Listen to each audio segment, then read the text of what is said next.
We're going to go over the basic wiring for a condensing unit. This is just a standard condensing unit, and I apologize for my drawing. My dry erase markers are getting pretty worn out. So here we have line 1 goes into a switch, out of a switch, powers a run winding, then we see common come home to the opposite leg. So here we have a contact with two lines, line 1, line 2. Line 1 is going to go into the switch, out of the switch. We're going to power our run winding. Then we're going to see common come home to the opposite leg. Now here I've drawn two switches for a double pole contactor, which is really, this is what's drawn, two poles. This particular contactor I have here is a single pole. This side breaks, this side doesn't. For simplicity, we're going to leave it this way. So line 1 powers a run winding. The same leg that powers run winding, in this case line 1 powers a run winding, that same leg is going to power my C terminal of my dual run capacitor. So if we look on the capacitor right here, we see the C terminal right here. That's going to be C, power in. Same leg as the run winding. So this leg powers a run winding, this same leg powers my C of the capacitor. Then the output of the capacitor for the compressor, the hermetically sealed compressor, the Herm is going to power the hermetically sealed compressor start winding. That's going to be this terminal right here. So Herm is going to power the start winding. C common going home's already done for us. 3 wires, 1, 2, 3, common, start, and run. We have an additional 3 wires for a fan motor, common, start, and run. This same leg powers our run winding before. That same leg is going to power this run winding. C common is going to go home the opposite side. Fan, if we look on here, this is going to be my fan terminal. Fan is going to power my fan motor start winding. So 3 terminals here, 3 wires here, 3 wires here. Let's wire it on the unit so we can see how that happens. Here I have 3 sets of wires, and if I trace these out, I find that these 3 go to my hermetically sealed compressor. We know that black's going to be common 99% of the time. We're going to have this yellow wire, it's going to be run, and blue is going to be my start winding. We can find this by looking on the schematic for this compressor, and we can also ohm these out, which will be a separate video. So I'm going to put the yellow here for our run winding, so we run to work on that motor.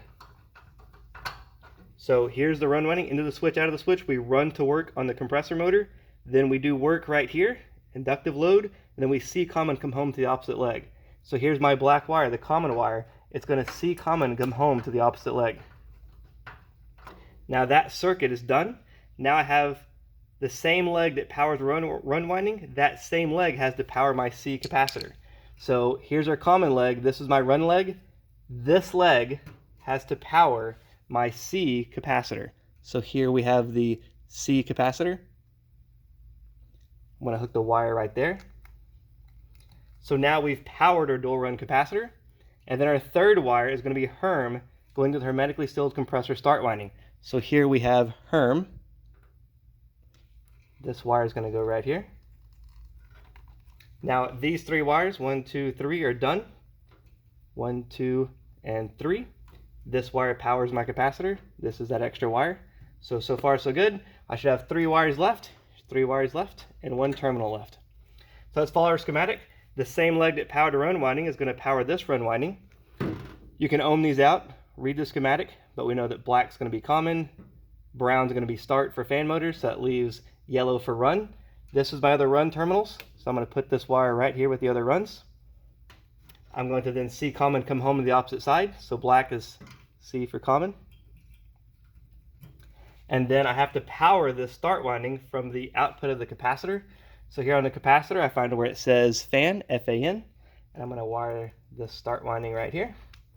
Now the system is completely wired. We're going to have to mount this capacitor.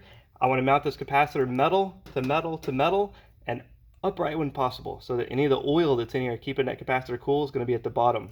If I turn it like this, the oil is going to run down here, fill up this gap. We're going to have a gap here without any cooling effect going on.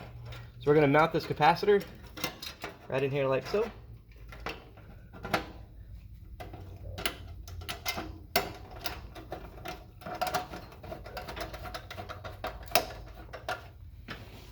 So now we're mounted, everything's good, we want to make sure our wires are tight. What's not shown here is our main power wires coming in. So here's where those power wires would come in from the bottom. It has to go through a conduit, so it can't just be wires like this. This is just for demonstration.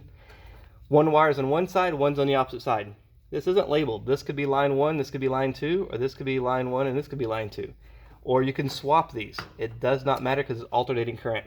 What does matter is your commons have to be on one side and your runs have to be on the opposite. You can't mix those up. They must be that way. Also, if you're worried about it, it doesn't mean that commons have to be on the right and the runs have to be on the left. We could switch these up and it's still going to operate the exact same way. I'm going to loosen all these wires.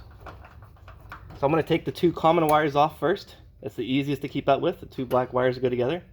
And then now I have left is all my runs. So I'm going to move the compressor run over here. We're going to move the fan motor run here. And the same leg that powers the C capacitor. We'll move that over here. We'll tighten these up. Number one cause of electrical problems is loose connections. My commons go in the opposite leg.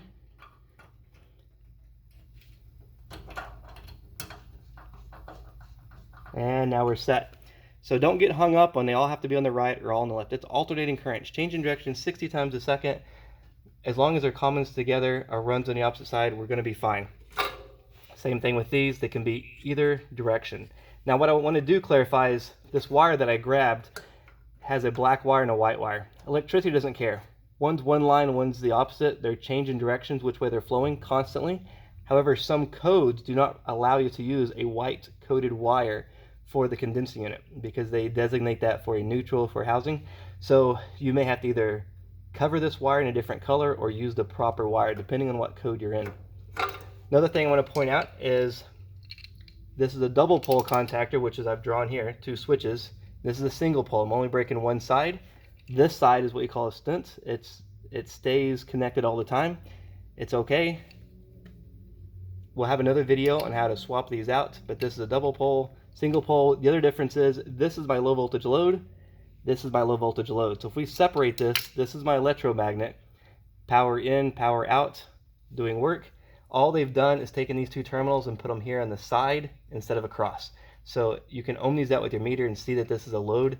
This is where a 24 volt side goes in. One more thing I want to point out is this ladder diagram doesn't say exactly where it's getting the power from. It just says everything in red is coming from line 1. So if we see that this leg right here is powering our C capacitor, this wire is still line 1. In some cases, you're going to see where the manufacturer doesn't put this run winding here. They'll actually put it in another location. If I follow this red wire, which is the same leg that powers run, and follow this wire up, I could actually cut this wire and splice it here, which is kind of ridiculous. But I can continue to follow it all the way over to the capacitor, and I have an extra terminal right here, and we can power that run winding off of this point right here. So if you see it's looped here, it's the same thing. I'll open this up so you can see the difference.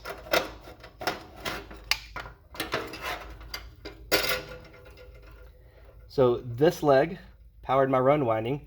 This leg cleared up so you can see it better. I'm going to take these other wires off if you can see it better. This leg is my run winding. It powers my C capacitor terminal. So essentially this is line 1. That same line is going to power my run winding of my fan motor. So I can put this wire here, or here, or here, or here, or here, or here, or here, or here, or here, or I can put it here. There is no difference in wiring from putting it there to here. So don't get freaked out if you see it here or there, because that is still line 1 because it hasn't gone out of the capacitor yet. I can't use these other terminals, but that one right there I for sure can. All right, so we'll do another video of a different type of unit and we'll go into more detail.